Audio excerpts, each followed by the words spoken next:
Ah, les mariages dans les années 90, c'est pas comme aujourd'hui, hein.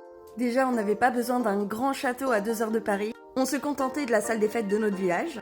Et au niveau du plat, on n'avait pas besoin d'un menu avec 12 plats concoctés par un chef. Non, non. Le maître mot, c'était la simplicité. D'ailleurs, on adorait les buffets froids. Souviens-toi de cette statue en forme de pan qui était en aluminium. Et sur la queue, tu avais les morceaux de rosette, tu avais aussi le bacon, tu avais le rôti froid. Des grands plats de carottes râpées ou de macédoine de légumes. Il y avait aussi toute une armée de tomates cerises qui se demandaient ce qu'elles foutaient là. Et bien sûr, on n'oublie pas le pâté en croûte.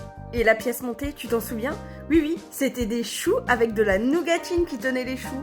Et la robe de mariée, c'était pas du Dior ou du Chanel, hein. Non, non, c'était du Tati mariage et tout en tulle. Et le point d'orgue, c'était l'animation.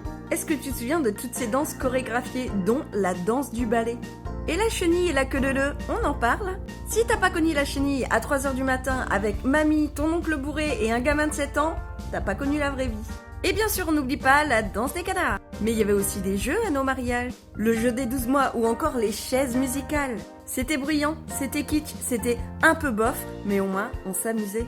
Et d'ailleurs, il était hors de question pour les parents de partir avant 5h du matin parce que les enfants étaient fatigués. Non, non, parce que nous, quand on était fatigués, nos parents y collaient 2 chaises et hop, un dodo sur la danse d'Hélène. On criait, on dansait, on transpirait et pas besoin d'un drone pour filmer tout ça. Ben non, parce que t'avais toujours un tonton dans la famille avec sa petite caméra VHS. Et oui, c'était ça, les mariages dans les années 90. C'était de l'amour, c'était pas du paraître.